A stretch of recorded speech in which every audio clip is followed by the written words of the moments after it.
Magandang araw po. Ako po ang inyong lingkod, si Dr. Ricardo Orozco Makasay III, Pangulo ng Northern Quezon College Incorporated o mas kilala po ng marami sa tawag na NQCI. Hayaan niyo pong kunin at samantalahin ko ang pagkakataong ito upang ipaabot ang opisyal na pahayag ng NQCI sa mga kasalukuyang issue na ibinabato dito. Para po sa mga magulang, mga mag-aaral, mga organisasyon, individual at mga lokal na pamahalaan na patuloy na sumusuporta sa ating mga scholar at sa buong pamayanan ng NQCI. Lubos po kami nagpapasalamat sa tiwala at suporta na ibinibigay ninyo sa ating paaralan.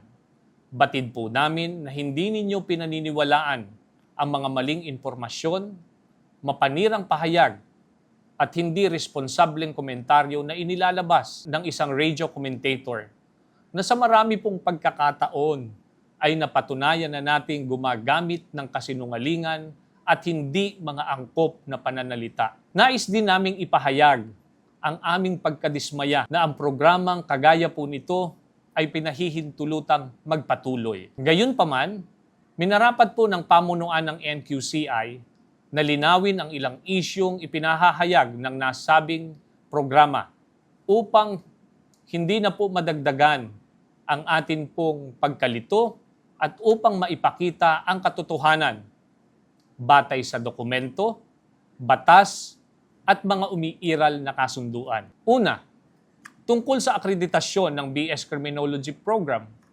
Hindi raw nabibigyan ng CHED ng accreditation ang BS Criminology Program ng NQCI, kaya parang baliwala lamang ang pagpasok ng mga estudyante.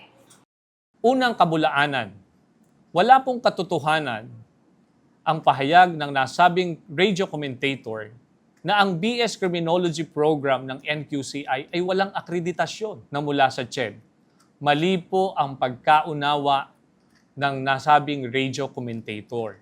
Usadyang hindi naman po talaga mahalaga at importante sa kanya ang katotohanan at ang tama sapagkat maaaring iba ang tunay niyang layunin.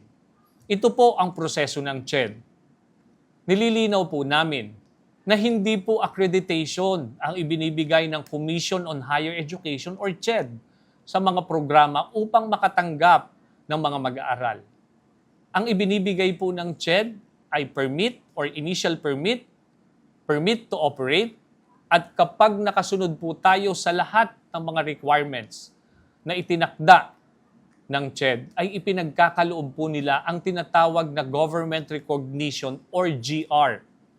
Makikita po natin sa screen ang dokumento na ang BS Criminology Program ng NQCI ay pinagkalooban ng CHED ng Government Recognition noong ika-28 ng Oktubre taong 2024 na nagpapatunay na sumunod at nakasunod ang NQCI sa itinakdang pamantayan at regulasyon ng Commission on Higher Education. Ikalawa, tungkol sa pag-upa ng NQCI sa lupa na pagmamay-ari ng NQCC.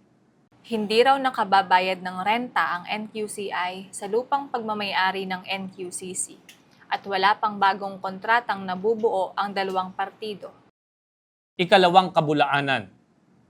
Totoo po na umuupa ang NQCI sa lupa na pag-aari ng NQCC. At para sa inyong kabatiran, ay karamihan kung hindi man po lahat ng mga kawani ng NQCI ay kasapi rin naman ng NQCC. Ngunit mali po na sabihin na kami ay walang karapatan o wala ng karapatan o wala ng bisa ang aming pananatili sa lupang kinatatayuan ng mga gusaling pag-aari ng NQCI. Makikita po natin sa screen nakasaad sa lease contract na nilagdaan po ng dating opisyal o mga dating opisyal ng NQCC at NQCI na ang kontrata ay may bisa hanggang 2033. Titiyakin po namin sa publiko na hindi maaaring ipawalang bisa ang kontrata nang walang pagsang-ayon ang magkapareho o ang parehong partido. Maliban na lamang kung may malinaw na paglabag batay sa mga probisyong nakapaloob dito. Sa ngayon, walang anumang legal na proseso o dokumentong nagtatanggal o nagtatanggal ng bisa o nagpapawalang bisa sa kontrata. Tanging isang resolusyon lamang ng Board of Directors ng NQCC ang nagpuputol sa nabanggit na kontrata.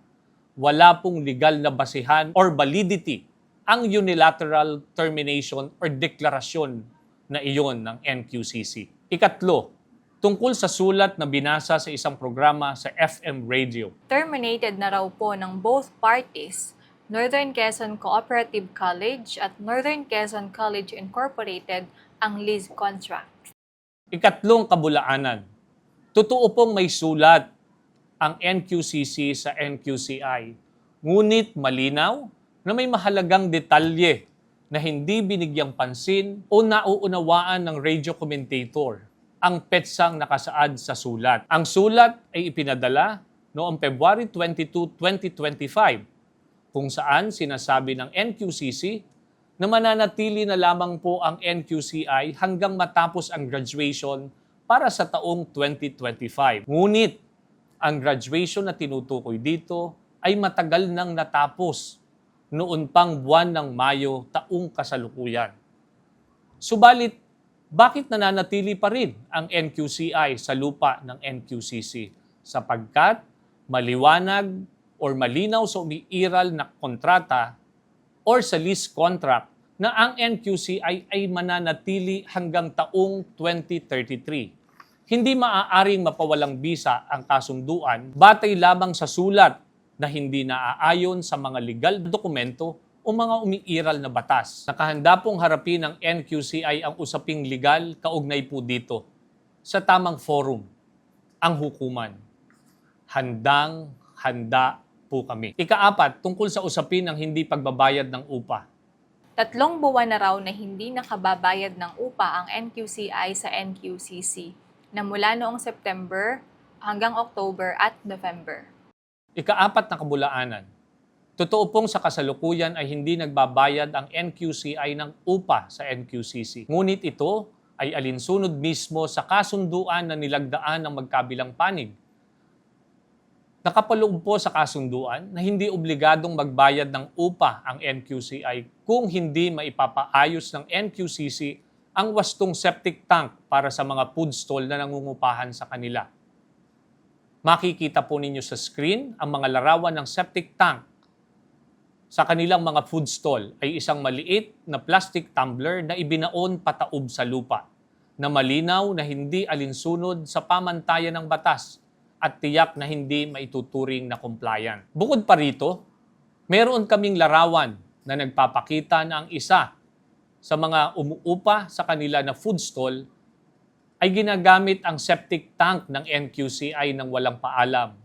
Malinaw na paglabag sa aming karapatan sa pagmamay-ari at pamamahala. Ikalima, saan daw po dinadala ang perang dapat ay binabayad ng NQCI sa NQCC bilang bayad sa upa? Saan daw dinadala ng NQCI ang tuition fee ng mga estudyante, pati ang mga educational assistants, at inaabot ito ng halos 6 hanggang 7 buwan bago makabayad. Ikalimang kabulaanan. Makikita po natin sa screen ang mga tseke na nakahandang ibigay o ibayad ng NQCI sakaling makasunod na ang NQCC sa kasunduan na magpapalagay sila ng maayos na septic tanks sa kanilang mga food stalls. Ang pahayag ng commentator na saan kaya dinadala ang pera na dapat pambayad sa upa ay isang malisyosong pahayag. Hindi po kaya na kung hindi maayos at tapat sa tungkulin ang mga opisyal ng NQCI ay maipapagawa ang mga sumusunod. Senior High School Building, Education Building, Administration Building na mayroong state-of-the-art facilities and cutting-edge technology, gaya ng mga sumusunod.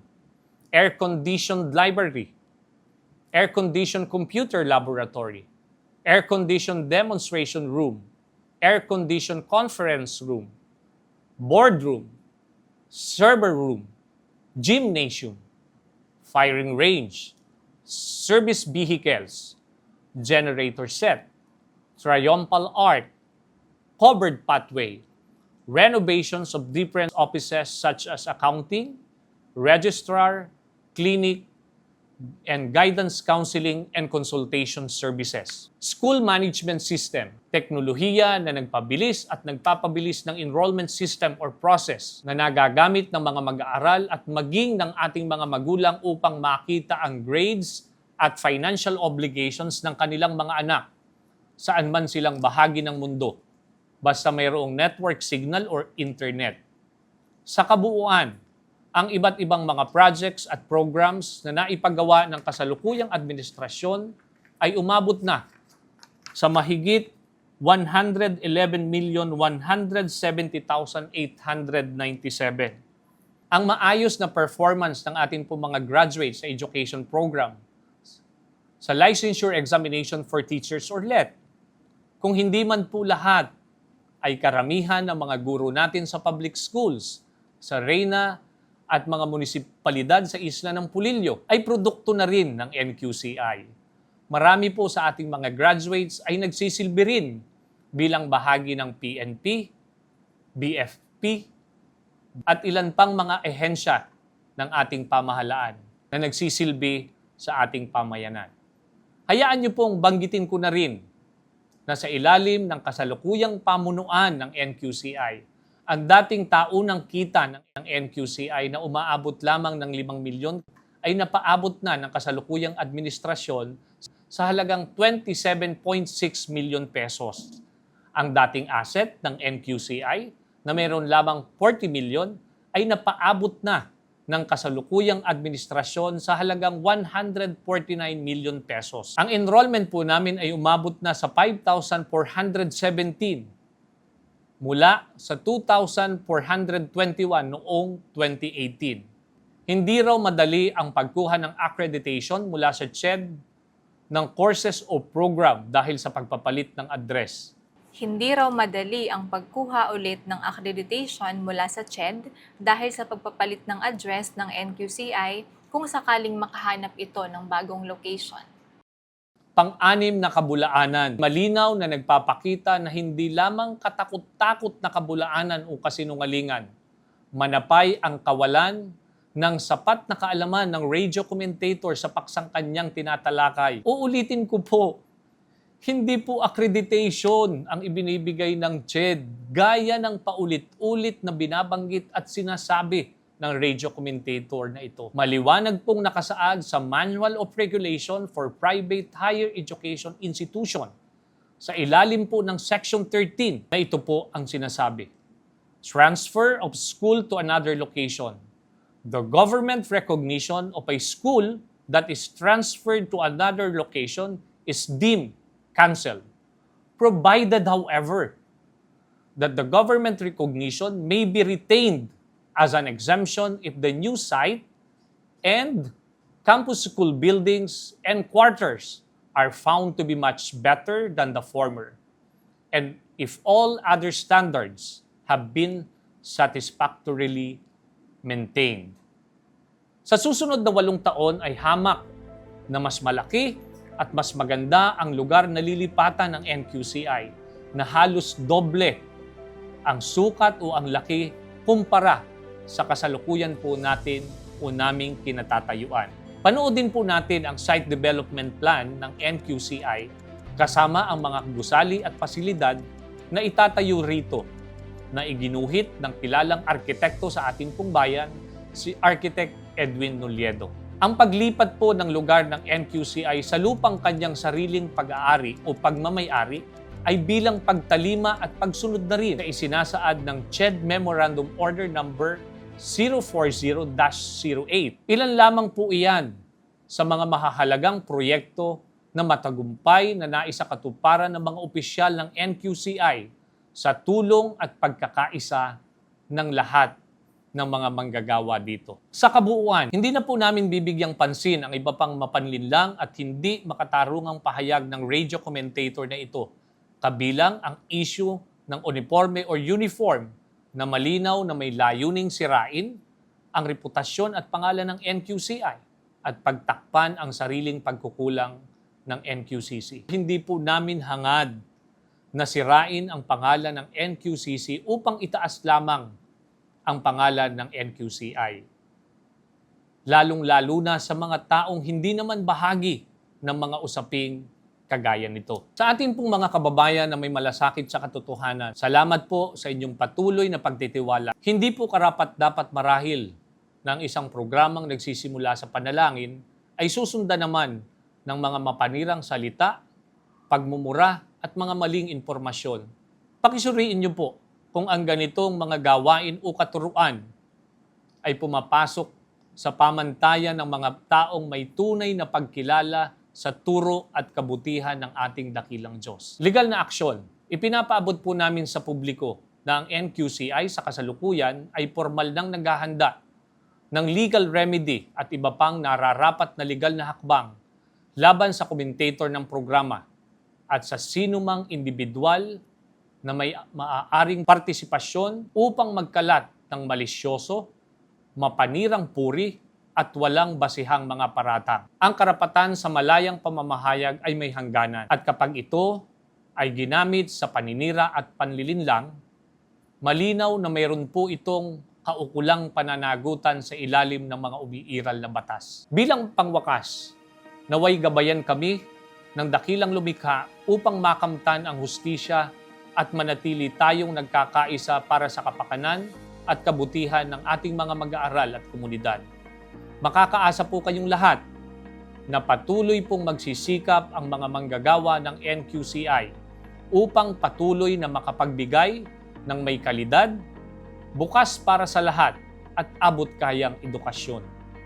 Kayo po ang mga buhay na saksi sa maayos at patuloy na pag-unlad ng NQCI. Hindi po kayang pasinungalingan ng anumang mapanirang salita ang nakamulagat na katotohanan sa tagumpay ng NQCI na nakikita ng ating mga nakadilat na mga mata. May our mighty God continue to shower His blessings upon NQCI and every member of its community. May His divine hand guide us as we stand for truth and justice against those who attempt to harm the reputation of an institution devoted to offering quality, accessible, and affordable education. Sa inyo pong lahat, maraming salamat po.